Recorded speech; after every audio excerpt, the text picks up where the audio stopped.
काँग्रेसचे खोटे नरेटिव्ह तसंच सर्वांचे अंदाज खोटे ठरवत हरियाणामधील नागरिकांनी आपल्या सर्वांगीण विकासासाठी पुन्हा एकदा डबल इंजिन सरकारला कौल दिल्याचं प्रतिपादन आमदार संजय केळकर यांनी केलं आहे। हरियाणा विभाग निवडणुकीत भाजपनं तिसऱ्यांदा बहुमतानं विजय संपादित करून दैदिप्यमान यश मिळवल्यानं मंगळवारी सायंकाळी घंटाळी चौकात पेढे वाटून फटाके फोडत जल्लोष व्यक्त करण्यात आला। हरियाणा आणि जम्मू काश्मीरमध्ये भाजपची दमदार आगेकूच झाल्यानं काल ठाण्यात 20 ठिकाणी जल्लोष करण्यात आला, तर घंटाळी चौकात आमदार संजय केळकर यांच्या नेतृत्वाखाली जल्लोष साजरा करण्यात आला। भाजपच्या माजी नगरसेविका मृणाल पेंडसे, माजी उपमहापौर ॲडव्होकेट सुभाष काळे, सरचिटणीस विलास साठे, हाऊसिंग फेडरेशनचे अध्यक्ष सीताराम राणे, ओबीसी मोर्चाचे अध्यक्ष सुरेश पाटील, उपाध्यक्ष रमेश सांगळे, ॲडव्होकेट अल्केश कदम, नौपाडा मंडल अध्यक्ष विकास घांगरेकर आदींसह अनेक कार्यकर्तेही उपस्थित होते। यावेळी माध्यमांशी बोलताना आमदार केळकर यांनी भाजपनं सर्व अंदाज खोटे ठरवत हरियाणामध्ये हॅट्रिक केल्याचं सांगितलं। हरियाणाच्या लोकांनी डबल इंजिनला पसंती दिली आहे। लोकांना विकास हवा आहे। काँग्रेस आणि इंडिया आघाडीचे खोटे नरेटिव्ह इथे चाललं नाही। ही तर सुरुवात आहे। हळूहळू लोकांमध्ये परिवर्तन होत आहे। महाराष्ट्रामध्येही विकास हवा असेल तर डबल इंजिनचं सरकार हवं, असंही आमदार संजय केळकर यांनी यावेळी स्पष्ट केलं। राज्यामध्ये अतिशय भारतीय जनता पार्टीला चांगलं यश मिळालं आणि दैदिप्यमान यश हरियाणामध्ये मिळालं। ठाण्यामध्ये जवळजवळ 20 ठिकाणी हा जल्लोष साजरा होतोय, कारण की हरियाणा ही झाकी आहे आणि महाराष्ट्र अजून बाकी आहे।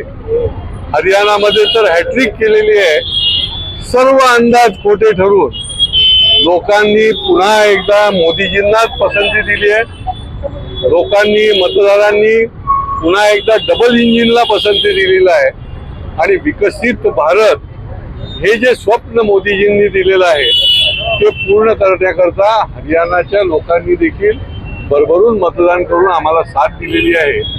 आणि निश्चितपणे या देशामधल्या लोकांना विकास हवाय, विकसित भारत हवाय आणि अभिनव भारत घडवण्याकरता मोदीजींच्या बरोबरच त्या राज्यामधल्या देखील हात बळकट करायचे हे त्याच्यावरनं आपल्याला दिसतं। म्हणून तिसऱ्यांदा हरियाणामध्ये जे यश मिळालंय त्याच्याबद्दल जनतेचं देखील मी अभिनंदन करतो, त्याला देखील धन्यवाद देतो। सर, एक्झिट पोल कुठेतरी फेल गेले असं वाटतं।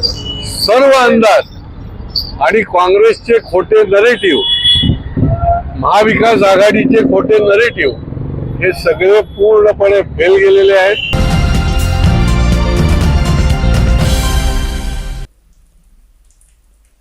नवरात्र हा महिलांच्या सन्मानाचा उत्सव आहे, मात्र ठाण्यातील हजारो घरकामगार महिलांच्या पदरी हा सन्मान आलाच नाही।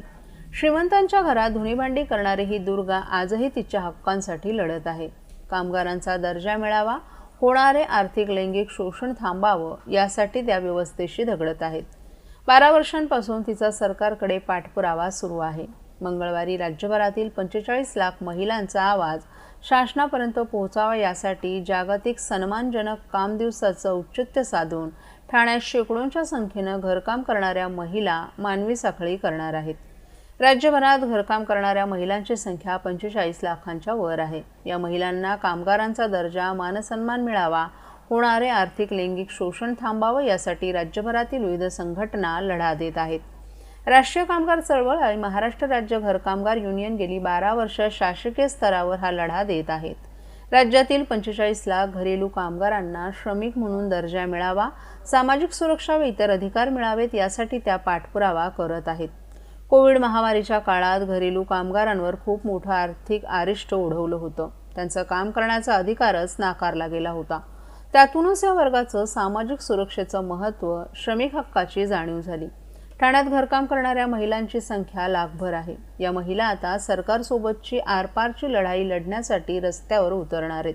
7 ऑक्टोबर या जागतिक सन्मानजनक काम दिवसाच्या निमित्तानं मंगळवारी ठाण्यातील मासुंदा तलाव येथील छत्रपती शिवाजी महाराज पुतळ्याजवळ घरकाम करणाऱ्या महिला मानवी साखळीच्या माध्यमातून सरकारच्या विरोधात आंदोलन केले, अशी माहिती राष्ट्रीय घरकामगार चळवळीच्या ठाणे समन्वयक रेखा जाधव यांनी दिली आहे।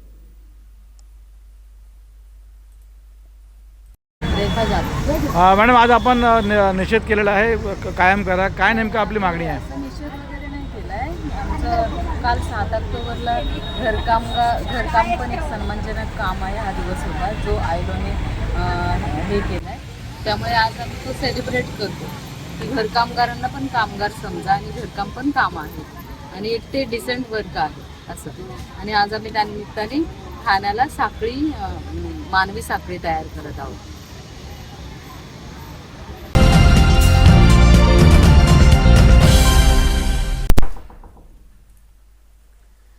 मीरा भाईंदर महापालिकेच्या मंजूर व प्रारूप विकास योजनेतील फाउंटन ते गायमुख हा प्रस्तावित 30 मीटर रुंद रस्ता 60 मीटर करण्यास महाराष्ट्र राज्य सरकारच्या नगरविकास विभागानं मंजुरी दिली आहे. आचारसंहिता संपल्यानंतर कामास सुरुवात करण्यात येणार असून 2 वर्षात हे काम पूर्ण होणार आहे. त्यामुळे या मार्गावरील वाहतूक कोंडी आणि अपघातांचं प्रमाण कमी होऊन प्रवास सुसाट होणार आहे. राज्य सरकारच्या अंतिम मंजुरीनंतर आता टेंडर प्रक्रिया आचारसंहिता काळात पूर्ण केली जाईल. टेंडर प्रक्रिया पूर्ण झाली आणि आचारसंहिता संपली की या रस्त्याचं काम सुरू केलं जाणार आहे. साधारणतः 2 वर्षात या रस्त्याचं काम केलं जाईल असं आमदार प्रताप सरनाईक यांनी सांगितलं.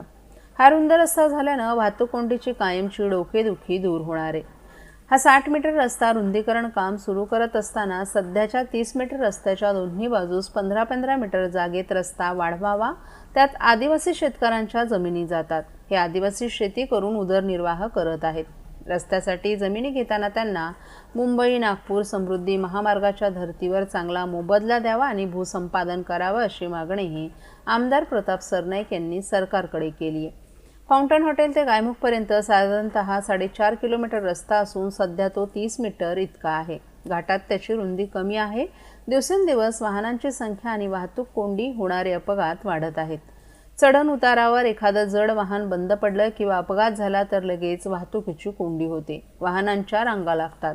लोकांना 2-2 तास वाहतूक कोंडीत अडकून पडावं लागतं. त्यामुळे हे रस्ता रुंदीकरण मार्गी लागल्यानं ठाणे ते मीरा भाईंदर शहरातील लाखो नागरिकांचा आणि कामानिमित्तानं या रस्त्यावरून प्रवास करणाऱ्या इतर नागरिकांचाही फायदा होणार आहे. याच रस्त्यावरून गायमुख ते दहिसर चेक नाका अशी मेट्रोही जाणार असल्यानं युद्धपातळीवर रुंदीकरणाचं काम आणि त्याची प्रक्रिया करण्याबाबत शासन स्तरावरून आदेश आहेत. या रस्ता रुंदीकरणाची मागणी मान्य करून मंजुरी दिल्याबद्दल मुख्यमंत्री एकनाथ शिंदे आणि नगरविकास विभागाचे प्रधान सचिव असीम गुप्ता यांचे आमदार प्रताप सरनाईक यांनी आभार मानलेत.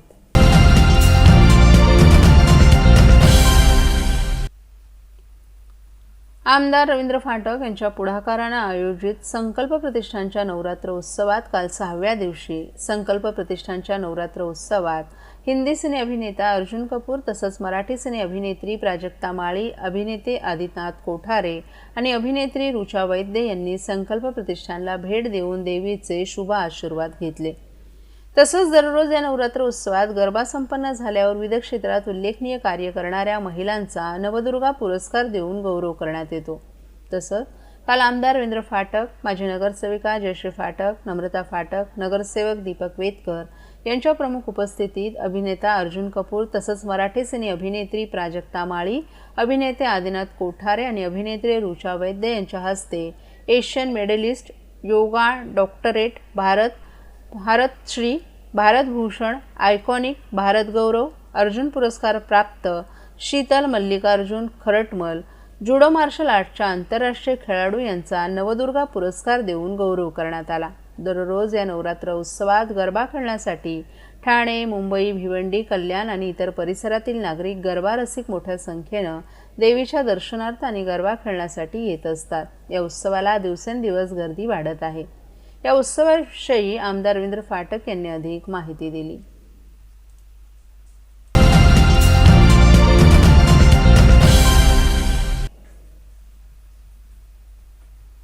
धर्मवीर आनंद दिघे साहेब यांच्या ठाण्यातील प्रसिद्ध दुर्गेश्वरी देवी म्हणून ओळखल्या जाणाऱ्या टेंभीनाका येथील विशेष आरतीचं आयोजन करण्यात आलं होतं.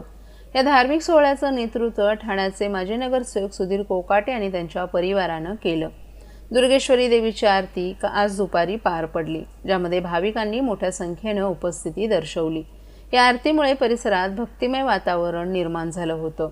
दरवर्षीप्रमाणे यावर्षीही दुर्गेश्वरी देवीच्या उत्सवाला ठाण्यातील नागरिकांमध्ये मोठा उत्साह दिसून आलाय. धर्मवीर आनंद दिघे यांच्या स्मृतींना अभिवादन करण्यासाठी या ठिकाणी मोठ्या संख्येनं भाविक एकत्र येत असतात.